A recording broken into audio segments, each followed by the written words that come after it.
You want to hear the real story? I'm the one you want to talk to, Tommy DeVito. Wasn't for me, we all would have wound up with a bullet in our head. Friends like that, you should change your name to Sinatra. I'm gonna be as big as Sinatra. I would love to introduce you to a new discovery of mine, Frankie Valli. Dream of wild, scheme I heard of them all, wild. but I never heard a voice like Frankie Valli's. I know I need to write for this voice. So let's go ahead and talk about these 4 good Jersey boys, Martin. That's right, 4. 4 of them. 4 seasons. The 4 seasons. You know, the nice, good Italian boys, ravioli. You know, that's what that means right there, ravioli. You know, you like Fred Williamson in Black Caesar. Just making up shit. Yeah, just trying to speak Italian with the hands. It's like With the hands, It's like, yeah. it hurts me to watch you do that. Hey, a Fat Tuesday. Right here, you see, that's what it's all about. It's a fugazi. It's a fugazi. You know, keep it up, Martin. I'll give you a fresh one. I heard things, Joey. I heard some things. Not only are people looking at this as a big film because it is another Clint Eastwood film right out, but because this is the long-awaited, I don't know who the hell was waiting, but it is the long-awaited movie adaptation of a very popular Broadway play, Jersey Boys. And this is a dramatization about Frankie Valli and the other guys that were behind him, the 4 seasons. Right. By dramatization, I mean none of this shit ever happened. I mean, you can look at this movie and tell. Like it's mostly made up. This shit, Star Wars, more believable than this shit right here.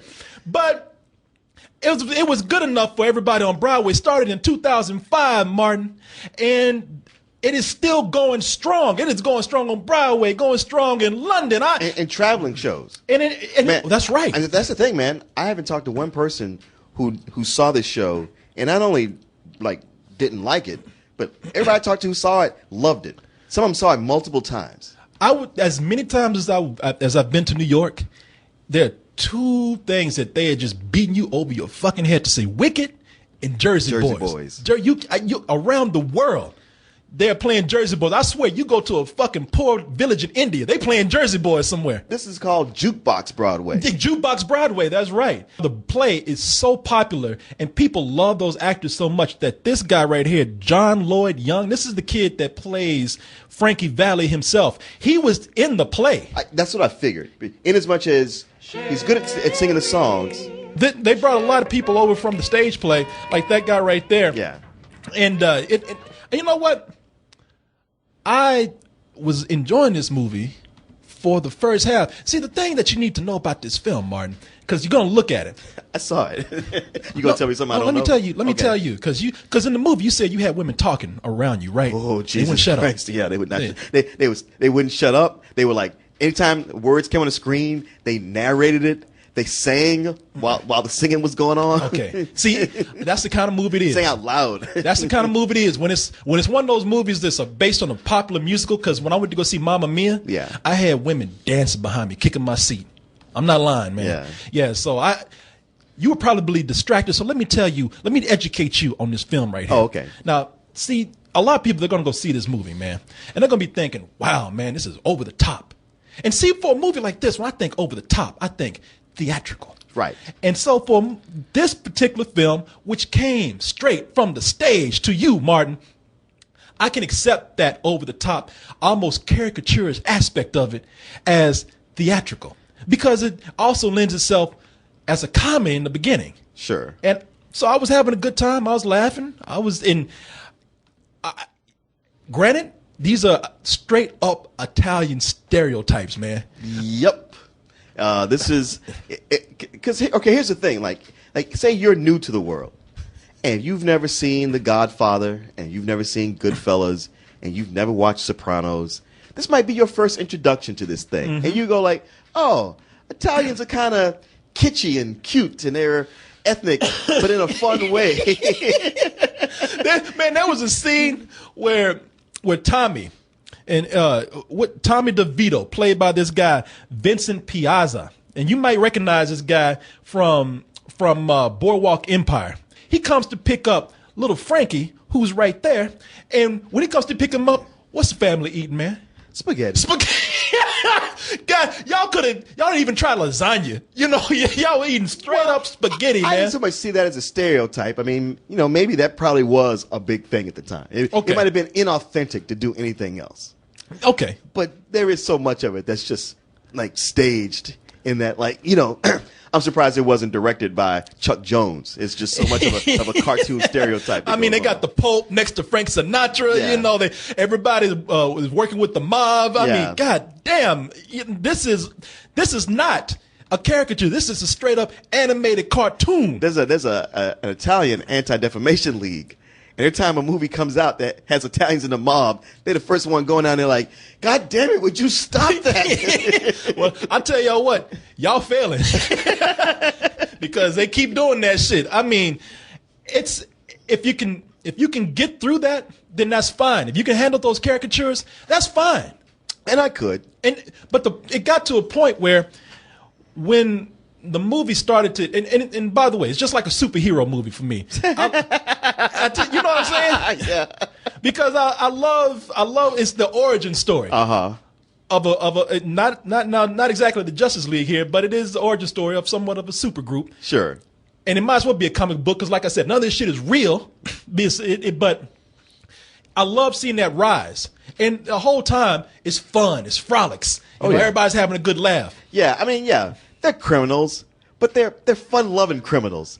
I mean, they're just some Joyzy boys who don't mean no harm. They're just trying to get ahead in the world. Sure, they robbed the bank. But big deal. You know, it was comical how they did it. And they go to jail. Yeah. One's going in, one's coming out. You know, Oh, yeah. Even the prison just like, oh, you back again, Joey. Get over there and play another hand of pinochle. Exactly. They go to prison so much that they don't even put them in handcuffs anymore. They don't have guards. The guards are just like, hey, welcome back, Tommy. He's like, hey, how's your mother? Huh? Hey, you know, I mean, just strolling in. Yeah. And I'm strolling along. You know? and We got your room ready. it's one of those. It's a mob movie at the beginning. Yeah. But it is the Disney version of Goodfellas. Yes, it really is. I mean, it's down to the point that they had a bunch of ex-Sopranos actors acting in the movie. Yeah, they did. And I tell you, man, I like the rest of these guys. The guy in the middle right there, that dorky looking one, that's Bob Gordon. that's Bob Or Gordio. Gaudio. Yeah, Bob Gaudio, played by Eric Bergen. And the goof is one of the bunch. As he says, the Ringo. He's almost like if Christopher Reeve had a goofy brother who never quite made it, but now Christopher Reeve is dead. He's like, I think I got my shot now. Look at this guy. It's not even like a goofy Christopher Reeve brother. It's like a big retarded Christopher Reeve. That actor's Michael LaMenda, who plays Nick Massey. I ain't trying to talk bad about, but in the movie they make him goofy as hell, man. Hey, I'm gonna go start my own band. Maybe this is a good time for me to start my own group. All right, you're not starting any groups. You're in this group, Nicky. And everybody's like, you too stupid to go start your own band. You big dumb motherfucker. Just sit back and play with like the music and ride along and shut the fuck up. You ain't gonna. And pretty much, you ain't gonna do a goddamn thing. Yeah, Brave did come out of that. And you know what? He never did goddamn thing. That's right.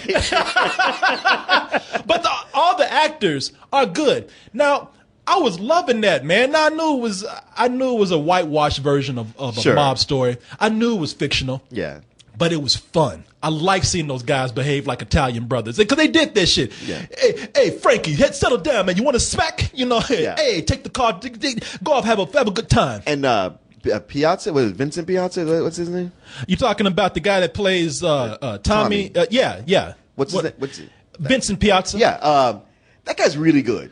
Like that whole first half, it's really all on his shoulders. It is. I mean, he's carrying that thing, and he's carrying it with stride. You go like, man, they don't give him enough to do on Boardwalk Empire because he's really good, and I want to see whatever he does next. He's got a great charisma. Yeah. Even though he's sort of the bad guy in his own way, but you just like him so much. He's the fuck up of the group. Yeah. And he's caught between that whole thing of he did form everything. It's like he's enough of a bully to get people together And get stuff done. But then when you find out how he got it done, you're like, you put us in the worst position we've ever been in. But when you find out that the mob is about to kill his ass, and the mob comes around and said, you know what, I'm gonna kill Tommy, and I'm gonna kill the rest of you motherfuckers too. Yeah. And then everybody's like, what the fuck did we do? Yeah.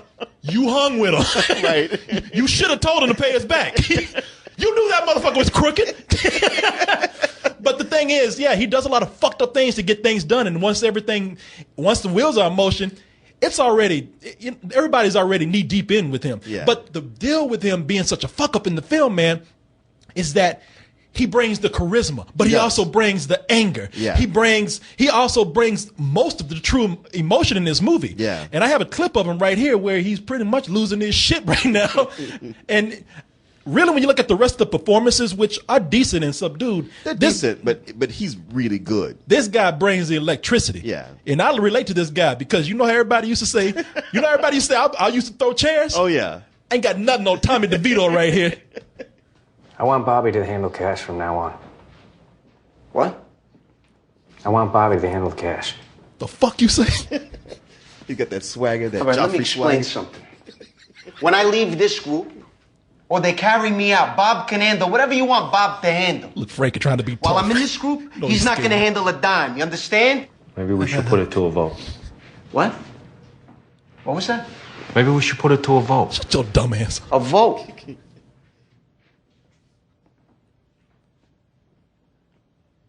All right. I see.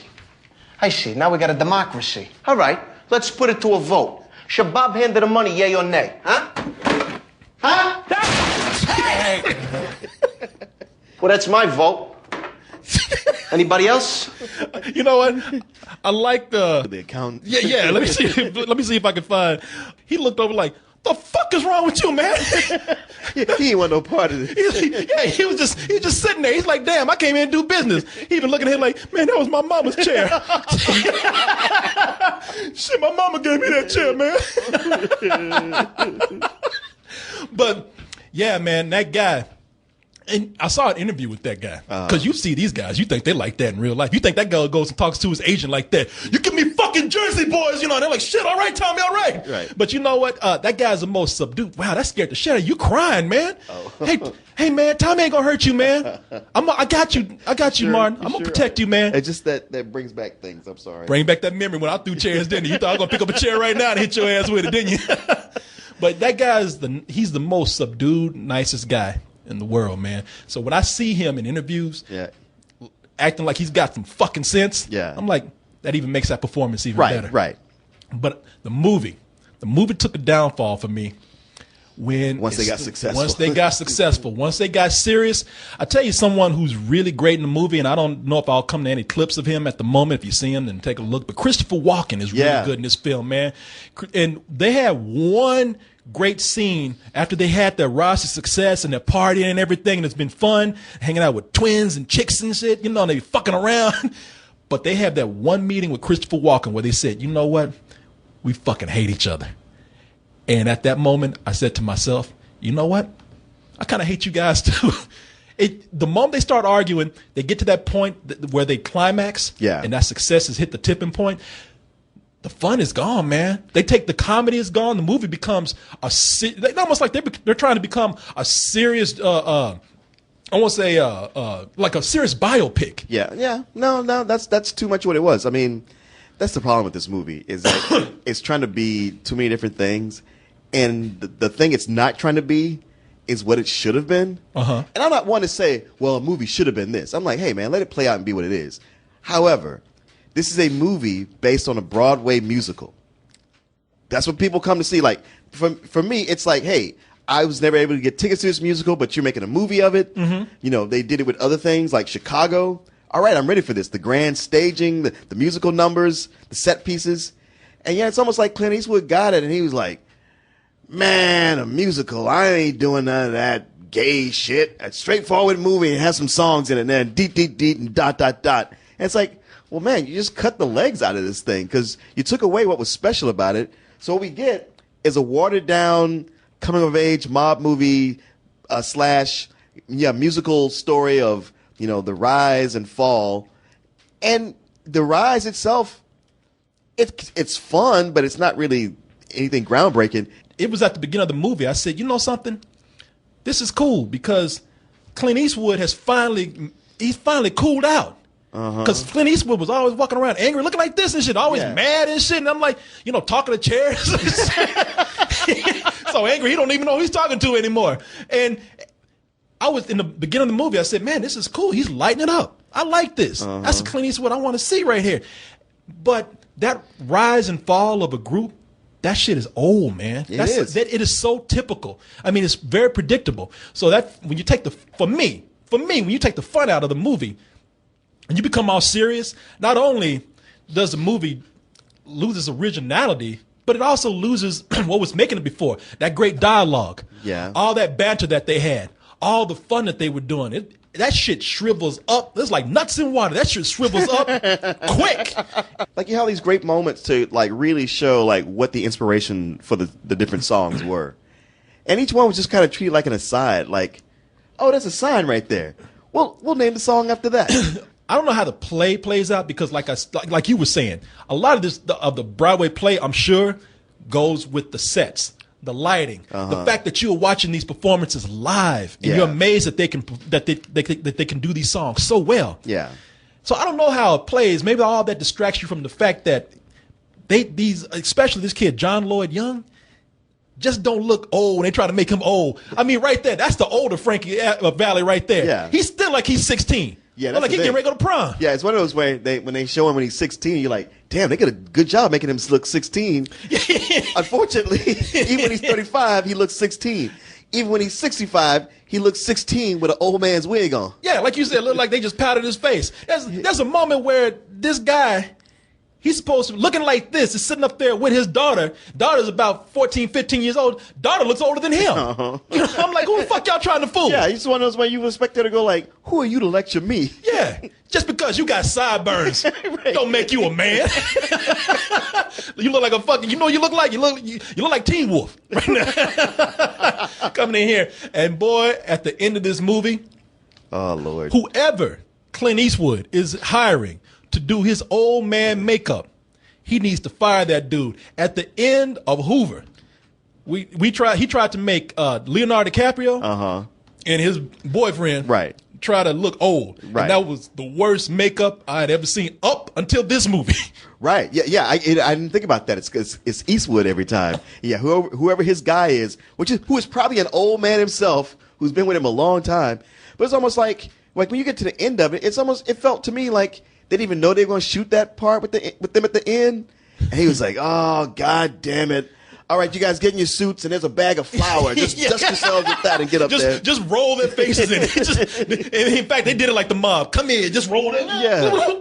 I mean, it's so comical. It just took me completely out of the movie. That shit is stupid. It's stupid. They look like cartoon characters. They look like Muppets. Yes. They look like Muppets when they came out. Yes. Like they were on the red carpet so they could go heckle somebody else on stage. And those two old men from the Muppets look more realistic than these guys do.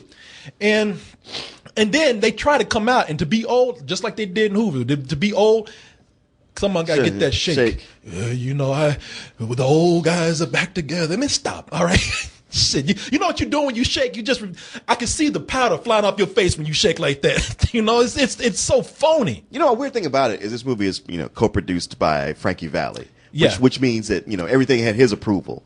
So the story we're seeing is all, through the Frankie Valli filter. Yeah.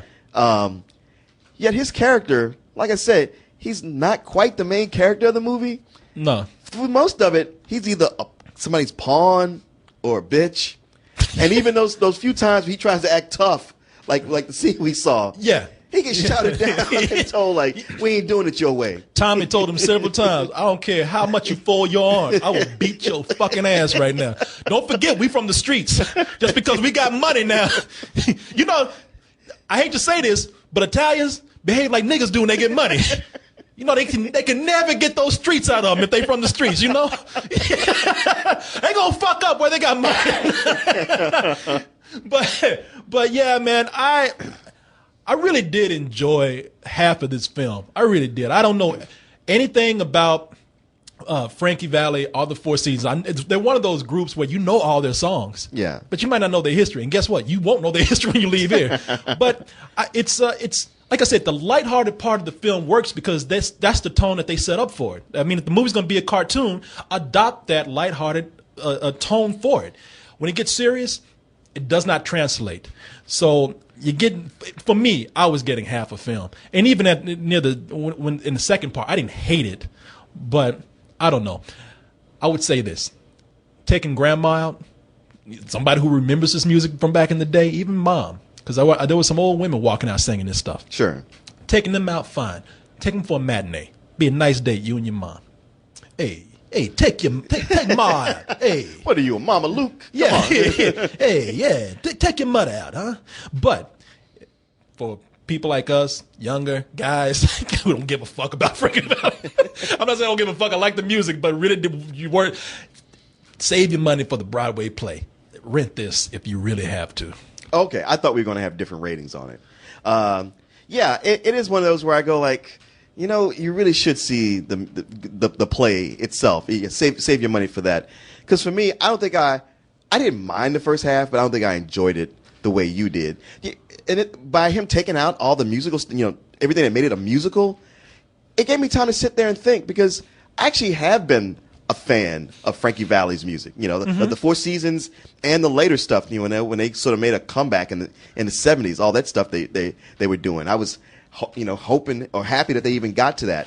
You know what? And let me say, I'm a fan of Frankie Valli too. I mean, we've all heard that music and we like it. We're fans whether we know it or not. Right. But I wasn't even just a casual listener. I really got into it for a while. Okay. And what I can say is, watch this movie. I sat there and I thought, this group is actually a lot more mediocre than I really been giving them credit for. I mean, it just made me really sit and listen to it. I'm not saying it's not like I don't like it anymore. It's not like I'm saying it's bad. I'm just saying it's just, they were just one other group out there, and they kind of caught on because their sound was sort of unique at the time. But I don't understand what made them the subject of all this. Like why all the fanfare. I have to tell you, I don't know. I can't compare this to the real Frankie Valli, but when this guy first started singing, he sounded like Jerry Lewis. Yeah, he did. Did he not? Yeah, he did. He totally did. He did. The first time he sang it, like Jerry. Yeah. I was like, I thought that was gonna be the scene. I thought that was gonna be the scene where they were like gonna say, "Hey, Frankie, you got to work on this, man." But no, everybody's like, "Oh, he's great. He just seems like an angel." Yeah.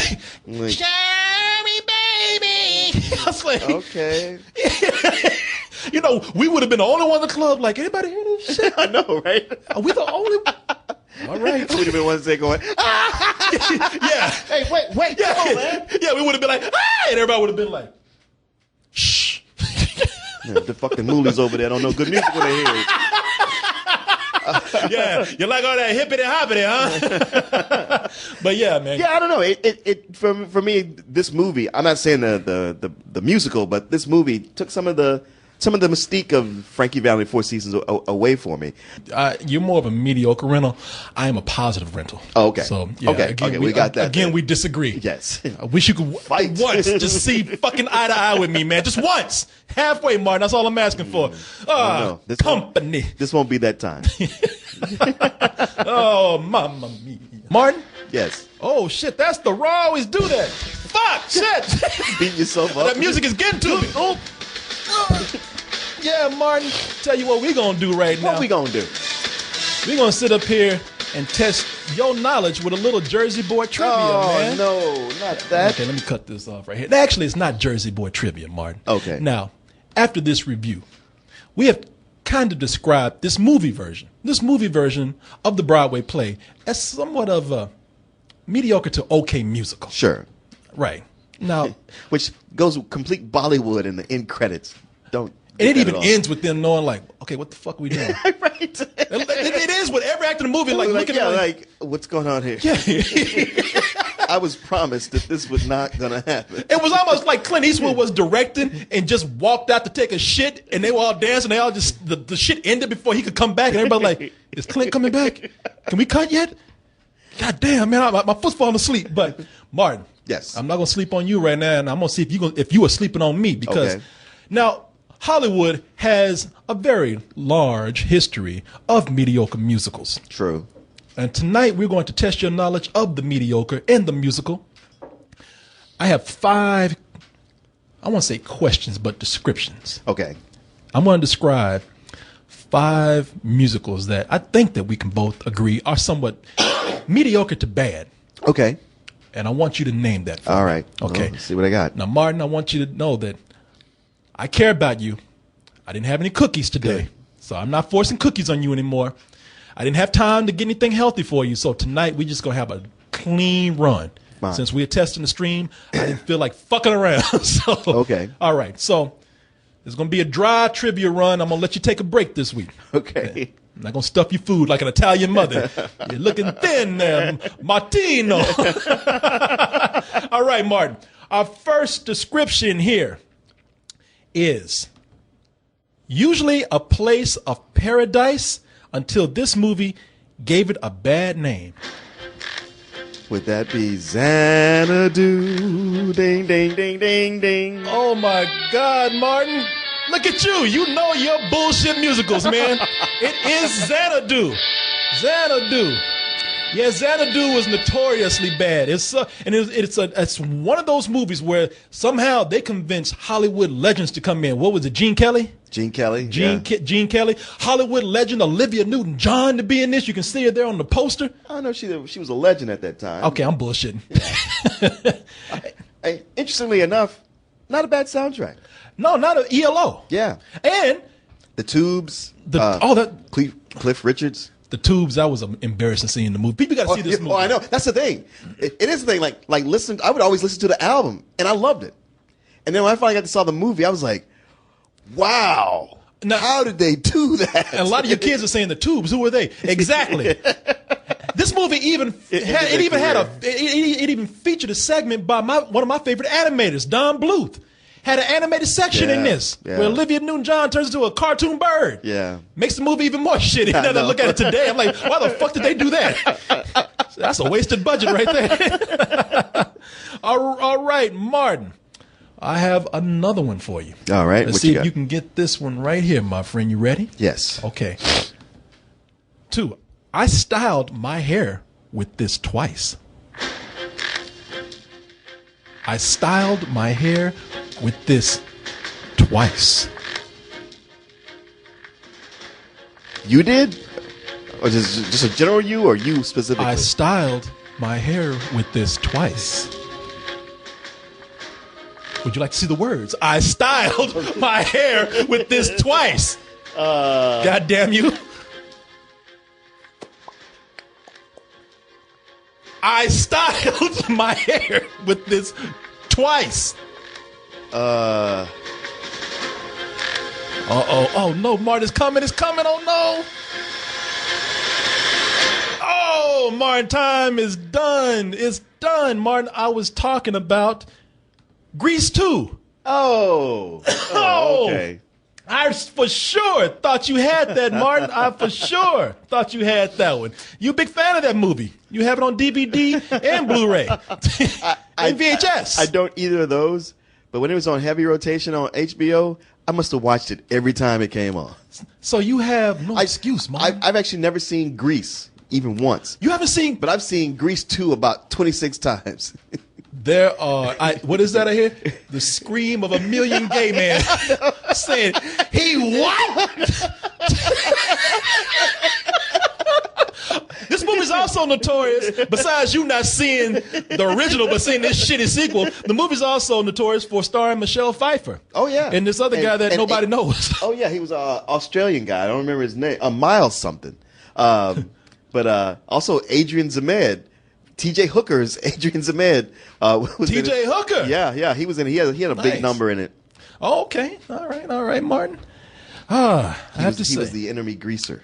I have to say, Martin, I am disappointed in you for several reasons. I know. That's a compound disappointment right there. But, Martin, that's okay. We're going to give you a chance to redeem yourself right here. Yes. Help me redeem myself. Number 3, Martin.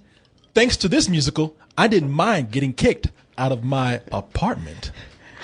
Rent. Everyone has AIDS. AIDS. Martin, yes. That movie is Rent. You're good at this. Not really. But at least you got 2 so far. 2 out of 3.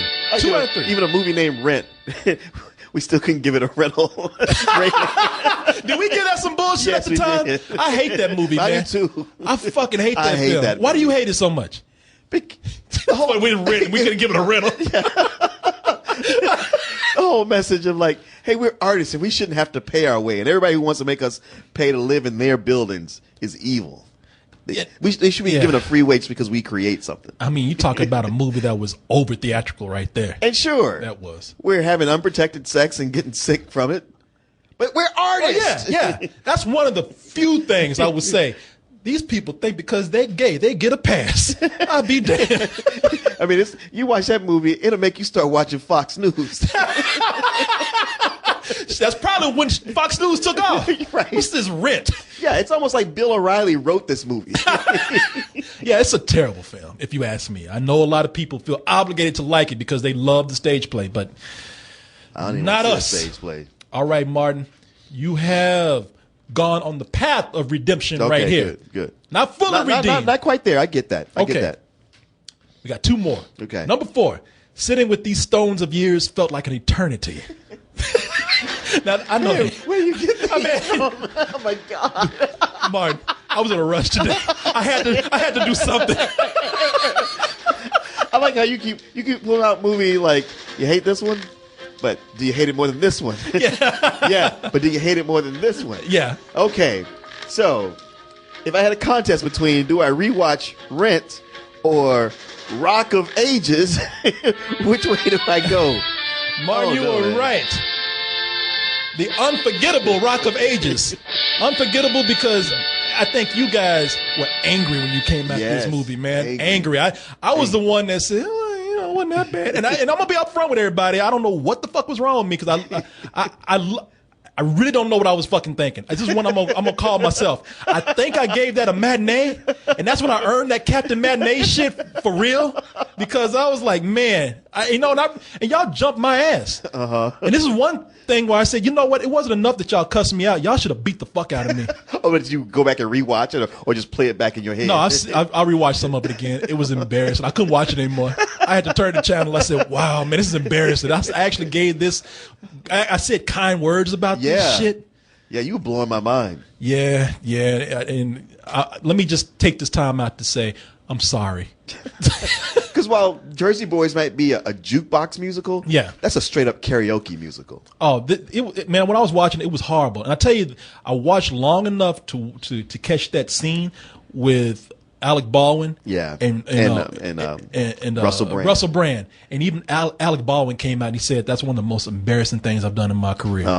You know, and I looked at it and I said, yeah, I ain't gonna argue with you. Man, right there. Yeah. I mean, I'm sure he went in and was like, hey, I'll be a good sport about this, but Yeah. afterwards, just like, I hope you weren't looking for anybody to contradict you and reassure you. you go like, no, you've done much worse than that'd be the last thing you want to hear. Yeah, you better hope that people say that's the shittiest, most embarrassing thing you've done. All right, Martin, last one. All right. Last one for you right here. All right. Number 5. This movie was so bad, it made all the Italians yell this. Mamma mia. Oh, look at you. Yay, give me time, Martin, give me time. All right, Martin, that answer is correct. This is one I was able to dodge. It Most of is. I've seen pieces of it. Mamma mia. Now, this is one that pissed me off. This is the one I remember that- you being super angry when you came out of it. I was angry so much because I came out of this with Edie. And Edie was loving this movie. And I just said, this is just not for me. But the way she described, she's like, did you see the way they were dancing during the credits and everything? I was like, that's just shut up. They were dancing during the credits, so what? Yeah, it's so funny. I was like, I'm going to fucking choke you right now if you do not leave.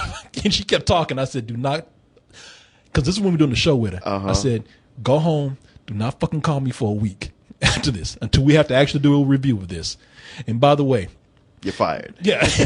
I said, I can't even have you come back for that review. I tell you what, just go and don't come back. You're free. You know how people fire people and they say, just go home. Yeah. That's what I did to Edie, man. Kicked on her ass and she turned around. That's a movie that I despise. All right, Martin. I'm exhausted right now. Martin is exhausted. We got to get out of here. People, goodbye. They asked her what was the high point. But 4 guys under a street lamp. First time we made that sound, our sound, that was the best. Ladies and gentlemen, the 4 Seasons!